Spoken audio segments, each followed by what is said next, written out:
माध्यम से आपका स्वागत करता हूँ। पिछली क्लास में हम लोग क्लास 10th का साइंस केमिस्ट्री पढ़ रहे थे। केमिस्ट्री में चैप्टर 2 था अम्ल, भस्म तथा लवण। उसमें हम लोगों ने पढ़ा था अम्ल के बारे में, भस्म के बारे में। आज हम लोग पीएच मान तथा लवण के बारे में पढ़ेंगे। चलिए, पीएच मान क्या होता है सबसे पहले ये जान लेते हैं। पीएच का मतलब होता है पावर ऑफ हाइड्रोजन, यानी हाइड्रोजन आयन H+ की शक्ति। बात करते हैं कि पीएच का मान विलयन में हाइड्रोजन की शक्ति को निरूपित करता है, यानी विलयन में हाइड्रोजन का कितना पावर है उसको ये डिनोट करता है, शो करता है। यही क्या कहलाता है, पीएच मान कहलाता है। चलिए बात करते हैं पीएच स्केल। पीएच स्केल क्या है? पीएच 0 1 2 3 4 5 6 7 8 9 10 11 12 13 14, ये 1 से लेकर 14 तक दिया हुआ है। ये एक स्केल बनाया हुआ है। स्केल का द्वारा हम ये पता करते हैं कि कौन अम्लीय है, कौन क्षारीय है और कौन उदासीन है। तो आप देखते हैं, यानी कि 7 से कम, पीएच स्केल से यह स्पष्ट है कि 7 अगर 0 से 1 के बीच में है, 0 से 7 के बीच वाले को हम अम्लीय कहते हैं। 7 जो होता है, जिसका पीएच मान 7 हो जाएगा, वो उदासीन होगा। और 7 से लेकर 14 तक के बीच में जो जिसका पीएच मान रहता है वो क्षारीय कहलाता है। यानी कि पीएच स्केल से क्या स्पष्ट है कि उदासीन विलयन का मान पीएच मान 7 के बराबर होता है। यानी कि अगर पीएच मान अगर किसी का 7, जैसे जल की बात कर ले, शुद्ध जल, तो शुद्ध जल का पीएच मान 7 होता है, यानी कि वो उदासीन होता है। अब बात करते हैं कि जिसका पीएच मान, अम्लीय विलयन का पीएच मान 7 से कम, 6 5 4 3 2 1, यानी कि जितना कम होगा वो उतना ही, वो पदार्थ उतना ही अम्लीय होगा। जैसे 5 अगर किसी का अगर पीएच मान है तो भी अम्लीय है, लेकिन अगर 3 की बात करें जिसका पीएच मान होगा वो 5 से ज्यादा अम्लीय 3 वाला होगा, उससे भी ज्यादा 1 वाला होगा। यानी कि पीएच मान जितना कम होगा उतना ही वो अम्लीय होगा पदार्थ। अब क्षारीय की बात करते हैं। जैसे जैसे हम बढ़ते हैं 7 से लेकर 14 तक के बीच में, 7 उदासीन, 8 9 है तो और उदासीन, 10 है तो और क्षारीयता, 11 तो और क्षारीयता। यानी 7 के बाद वाले जो जितने भी नंबर्स दिए हुए हैं, जो भी पदार्थ फॉलो करता है इसको, अगर किसी पदार्थ का 11 जैसे चूना जल है, यहाँ पी तरह से, पी यानी कि हमारे पेट में जो है बनता है, 7.5 से 8.8 है, तो ये क्या कहलाता है, ये सब क्षारीय है। और 11 ये और क्षारीयता इसकी बढ़ती है।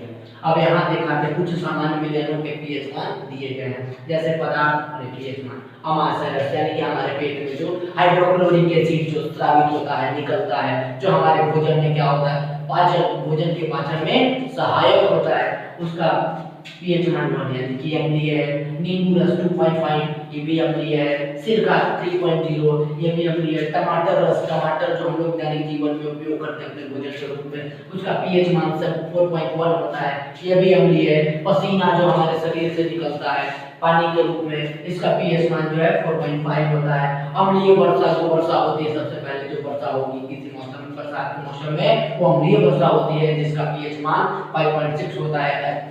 अम्लीय वर्षा में हमें भीगना नहीं चाहिए, जो कि हमारे शरीर के लिए हानिकारक होता है। दूध का पेशाब यानी कि जैसे मलमूत्र जो है उसका पीएच मान 6 होता है, वो भी अम्लीय है।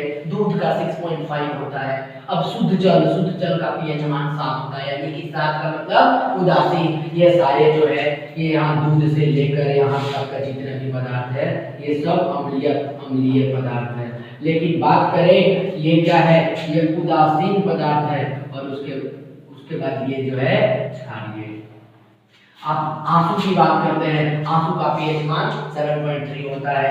खून का पीएच मान 7.4 होता है। पीतरस 7.5 से 8.8 तक होता है। और चूना जल जिसका पीएच मान 11 होता है। यानी कि इस पीएच स्केल से यह स्पष्ट है कि जिसका पीएच मान 7 से कम होगा वो पदार्थ अम्लीय होगा, जिसका पीएच मान 7 होगा वो उदासीन होगा, और जिस पदार्थ का पीएच मान 7 से अधिक होगा वो क्षारीय होगा।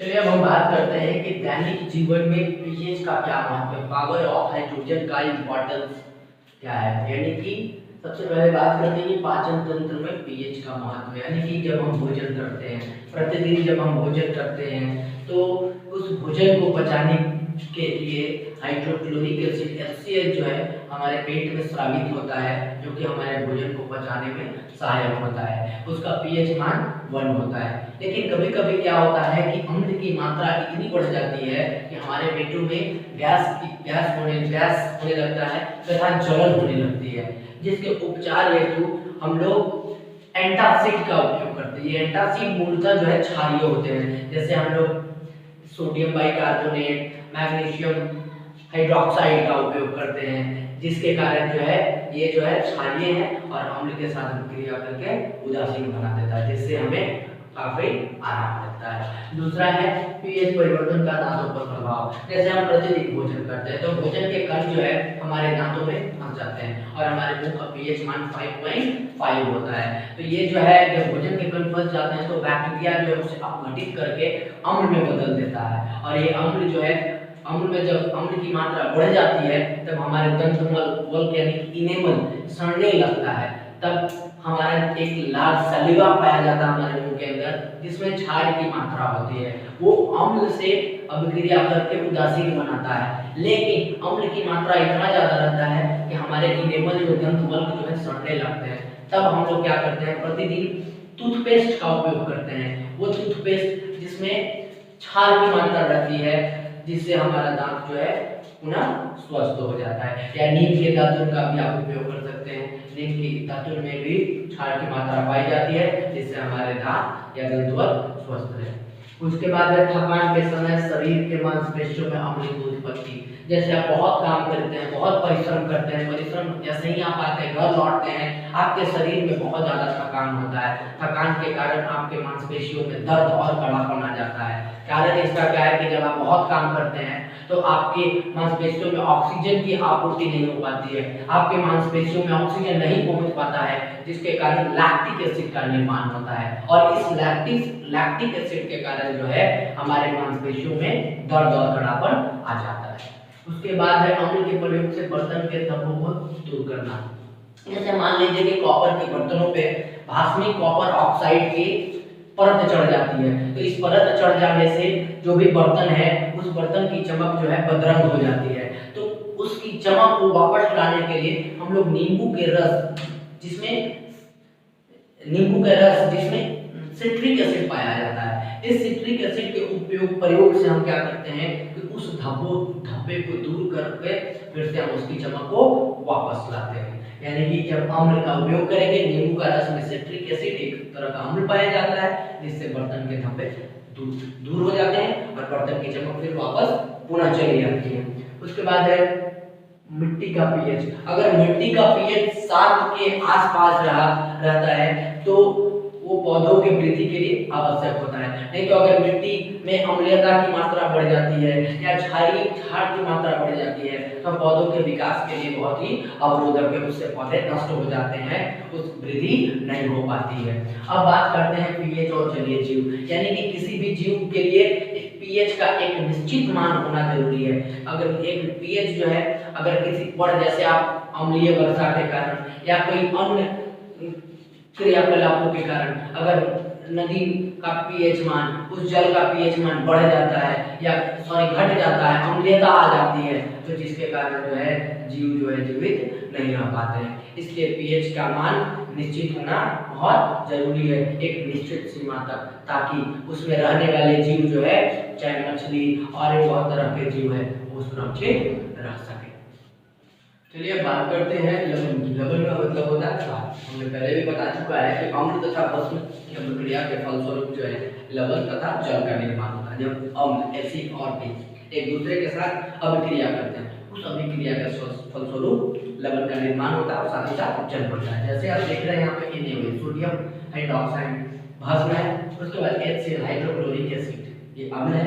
जब ये दोनों रिएक्ट करते हैं तो रिएक्शन के फलस्वरूप सोडियम क्लोराइड लवण का निर्माण होता है और साथ ही साथ H2O जल बनता है। यानी कि लवण क्या है, अम्ल और भस्म। जब भस्म अभिक्रिया करते हैं तो लवण का निर्माण होता है। अब जैसे H2SO4 ये अम्ल है और NaOH भस्म है। NaHSO4 सोडियम सल्फेट, ये क्या हुआ, ये आपका एक लवण बना और ये H2 जल बना। अब बात करते हैं लवणों का वर्गीकरण। तो लवणों का वर्गीकरण को 3 भागों में बांटा गया, एक सामान्य लवण, दूसरा अम्लीय लवण और तीसरा भास्मिक लवण। सामान्य लवण क्या था कि वैसे लवण जो विस्थापनशील हाइड्रोजन या हाइड्रोक्सिल समूह नहीं होते हैं, यानी कि ना तो हम हाइड्रोजन आयन को विस्थापित करके वो बनते हैं, ना ही OH हाइड्रोक्सिल समूह को हाइड्रोक्सी आयन को विस्थापित करके बनते हैं। जो ऐसे लवण को हम सामान्य लवण कहते हैं, जैसे NaCl, देखिए KCl, CuSO4, ये जो है सारे सामान्य लवण के उदाहरण हैं। उसके बाद अम्लीय लवण। अम्लीय लवण वह है वे लवण जो किसी भस्म द्वारा किसी अम्ल के अपूर्ण रूप से उदासीनीकरण अभिक्रिया के फलस्वरूप बनता है, यानी कि कोई भस्म जो है अम्ल के साथ रिएक्ट करता है, लेकिन उस रिएक्शन के दौरान क्या हमने पढ़ा था कि जब अम्ल और भस्म अभिक्रिया करते हैं तो वो उदासीन होकर लवण बनाते हैं। यहाँ पे हो सकता है ऐसा है कि अम्ल की जो है स्ट्रॉन्ग एसिड हो और बेस जो है वीक हो, तो जब अम्ल की मात्रा अधिक हो और बेस की मात्रा कम हो तो वो पूर्ण रूप से उदासीकरण नहीं हो पाता है, पूर्ण रूप से उदासीन नहीं हो पाता है। तो वैसे लवण को हम क्या कहते हैं, अम्लीय लवण कहते हैं। जैसे आप देखिए H2SO4, ये सल्फ्यूरिक एसिड है, और Na सोडियम हाइड्रोक्साइड, जब इसको ये करते हैं तो ये क्या बनता है, NaHSO4, ये अम्लीय लवण का निर्माण होता है, जिसे हम सोडियम बाइसल्फेट भी कहते हैं, और जल का निर्माण होता है। और एक चीज और जान लें कि अम्लीय लवण में एक या एक से अधिक हाइड्रोजन परमाणु विद्यमान, यानी कि देखिए यहाँ अम्लीय लवण में एक हाइड्रोजन परमाणु उपलब्ध विद्यमान है, एक या एक से अधिक भी हो सकता है। अब हम बात करते हैं भास्मिक लवण। भास्मिक लवण भी वो जब कोई अम्ल जो है किसी भस्म के साथ अभिक्रिया करता है तो वो आंशिक रूप से पूरी तरह से उसे उदासीकरण नहीं करता है, पूरी तरह से उसे उदासीन नहीं बनाता है, तो वैसे लवण को हम भास्मिक लवण कहते हैं। जैसे वे लवण जो किसी अम्ल द्वारा आंशिक रूप से उदासीनीकरण के फलस्वरूप बनते हैं वे भास्मिक लवण कहलाते हैं। जैसे आप देख रहे हैं PbOH2, उसके बाद लेड हाइड्रोक्साइड को जब हम नाइट्रिक एसिड से करते हैं तो क्या बनता है, भास्मिक लवण बनता है, लेड नाइट्रेट बनता है, और साथ ही साथ जल बनता है। तो आपको ध्यान रखना है कि अगर हम लेड लवण की बात करें तो अपूर्ण रूप से उदासीकरण होता है, इसमें भी अपूर्ण रूप से होता है, लेकिन यहाँ भस्म द्वारा, और भास्मिक लवण में अम्ल द्वारा।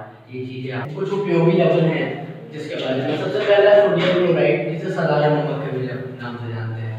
ये साधारण नमक जिसे NaCl कहते हैं, NaCl सोडियम क्लोराइड, इसका निर्माण सोडियम हाइड्रोक्साइड और ये हाइड्रोक्लोरिक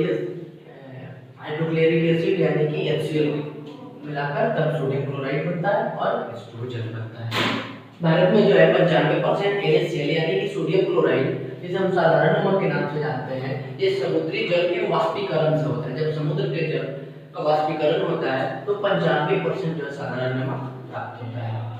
अब बात करते हैं सेंधा नमक और काला नमक। अपने खाने में सेंधा नमक और काला नमक का उपयोग करते हैं। ये कैसे प्राप्त होता है, सेंधा काला नमक जो है रॉक साल्ट जमीन से खोदकर खदानों यानी माइन से प्राप्त किया जाता है। जब हम जमीन से खदानों को खोदते हैं तो पत्थरों से क्या हो, हमें ये माइन से रॉक साल्ट के रूप में ये काला नमक और सेंधा नमक प्राप्त होता है। अब बात करते हैं आयोडीन नमक। आयोडीन नमक जो है घेंघा रोगों में बहुत ही काफी ज्यादा सहायक होता है, घेंघा रोगों को नहीं होने देता है। जब हम सोडियम क्लोराइड में KiO3 या KIA की थोड़ी सी मात्रा जब हम मिला देते हैं तो क्या होता है, वो नमक आयोडीन युक्त हो जाता है, जो कि हमारे भोजन के लिए बहुत ज्यादा जरूरी है। कहा जाता है कि आप अपने भोजन जब भी भोजन करें तब भोजन में आप हमेशा आयोडीन युक्त नमक का ही इस्तेमाल करें। अब बात करते हैं दूसरा है सोडियम हाइड्रोक्साइड, जिसे कास्टिक सोडा के नाम से भी जानते हैं, NaOH। अब बात करते हैं इसका क्या क्या उपयोग है। पहला साबुन तथा अपमार्जक बनाने, हम लोग जो अपने डेली लाइफ में साबुन यूज करते हैं तो ये साबुन और अपमार्जक बनाने में इसका उपयोग होता है। फिर कागज बनाने में, जो आप लिखते हैं, पेपर जो बनता है, तो कागज बनाने में ये सोडियम हाइड्रोक्साइड का निर्माण होता है। फिर प्रयोगशाला में रिजेंट के रूप में भी इसका, लेबोरेटरी में जो है जहाँ पे फ्रैक्शन ऑब्जर्वेशन एक्सपेरिमेंट होते हैं वहाँ पे रिजेंट के रूप में सोडियम हाइड्रोक्साइड का उपयोग होता है। अब बात करते हैं सोडियम बाइकार्बोनेट, जिसे हम खाने के सोडा कहते हैं, ठीक है, खाने का सोडा NaCO3। इसका उपयोग कहाँ होता है?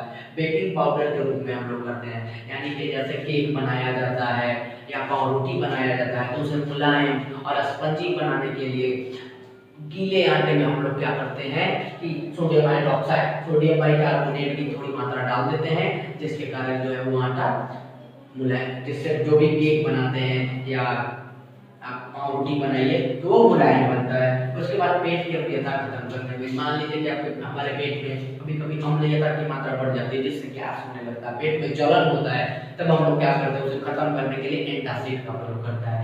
एंटासिड में जो कि क्षारीय होते हैं, जो कि सोडियम बाइकार्बोनेट का प्रयोग होता है। अब आग बुझाने के लिए अग्निशामक यंत्रों में जो है पहले से ही H2SO सल्फ्यूरिक एसिड की मात्रा रहती है, लेकिन हम क्या करते हैं उसमें सोडियम बाइकार्बोनेट मिलाते हैं, जिस मिलाकर उस पर दाब डालते हैं, दबाव डालकर पानी बनाते हैं, जिसके कारण उसमें से कार्बन डाइऑक्साइड की मात्रा निकलती है। कार्बन डाइऑक्साइड जब निकलती है जिससे आग जो है बुझ जाता है। अब रसोई घर में खाना खास्ता भोजन बनाने के लिए जैसे हम लोग बेकिंग सोडा, खाने का सोडा जो है ये बना इसलिए डालते हैं ताकि जो भोजन बने वो खास्ता बने और टेस्टी। चलिए अब बात करते हैं हम सोडियम कार्बोनेट, यानी कि जिसे हम वॉशिंग सोडा यानी धोने के सोडा के रूप में जानते हैं, Na2CO3 एंड 10H2O। इसका क्या उपयोग है? जब सोडियम बाइकार्बोनेट को हम गर्म करते हैं तो गर्म करने के फलस्वरूप जो है Na2CO3 और कार्बन डाइऑक्साइड गैस और साथ ही साथ जल मिलता है। तो सोडियम बाइकार्बोनेट के रवाकरण से हमें धोने का सोडा यानी वॉशिंग सोडा Na2CO3 प्राप्त होता है टू 10H2O। अब बात करते हैं इसका उपयोग। सबसे पहले इसका वॉशिंग सोडा का हम लोग उपयोग कपड़ा धोने के लिए करते हैं। दैनिक जीवन में जो भी कपड़े पहनते हैं उसे हम डिटर्जेंट से धोते हैं, सबसे धोते हैं तो ये कपड़ा धोने। उसके बाद प्रयोगशाला में अभिकर्मक यानी कि रिजेंट के रूप में, एक्सपेरिमेंट जहाँ होता है वहाँ रिजेंट के रूप में, अभिकर्मक के रूप में। तीसरा कांच, कागज, साबुन, ये जहाँ भी कांच में उत्पादन होता है, कागज का उत्पादन होता है, साबुन का उत्पादन होता है, ये इन सारी जगहों पर उत्पादन में भी इसका उपयोग होता है। उसके साथ ही साथ जल के अस्थायी खरापन, यानी कि कोई जल अगर खरा है, खारापन उसमें है तो उसमें Na2CO3 मिलाकर क्या किया जाता है, उसका प्रयोग करके उसके खारापन को दूर किया जाता है। अब बात करते हैं विरंजन चूर्ण, ये OCl इन Cl, यानी इसमें क्लोरीन की मात्रा होता है। जब क्लोरीन को 40 डिग्री पे गर्म किया जाता है तब विरंजन चूर्ण हमें प्राप्त हो जाता है। इसका उपयोग हम लोग कीटाणुनाशक के रूप में हम लोग इसका छिड़काव करते हैं। इसका कलर व्हाइट होता है, चूर्ण की तरह, चूर्णांक की तरह। कपड़ा और कागज के विरंजन के रूप में भी हम इसका प्रयोग करते हैं। साथ ही साथ क्लोरीन या क्लोरोफॉर्म बनाने में, क्लोरीन और क्लोरोफॉर्म बनाने में हम लोग विरंजन चूर्ण का इस्तेमाल करते हैं। अब बात करते हैं plaster of Paris. Plaster of Paris का दूसरा नाम है CaSO4 या कैल्शियम सल्फेट हेमी हाइड्रेट, जिसे CaSO4 हाफ H2O के नाम से भी जानते हैं। इसका उपयोग हम लोग मूर्ति बनाने में करते हैं। मूर्ति जैसे जो बनता है उससे वो सारे प्लास्टर ऑफ पेरिस की मदद से बनते हैं। उसके बाद जैसे अगर हमारे शरीर की हड्डी टूट जाती है हाथ या पैर की, तो जो भी डॉक्टर होते हैं हड्डी विभाग के, शल्य चिकित्सा जो है टूटी हड्डियों को जोड़ने और बैठाने के लिए उसका पट्टी के रूप में इस्तेमाल करते हैं। तो ये है प्लास्टर ऑफ पेरिस का उपयोग। तो क्लास आज चैप्टर खत्म हो चुका है। आज की वीडियो में इतना ही। कृपया वीडियो को लाइक करें, साथ ही साथ चैनल को सब्सक्राइब करना ना भूलें और अपने दोस्तों को शेयर भी करें। धन्यवाद।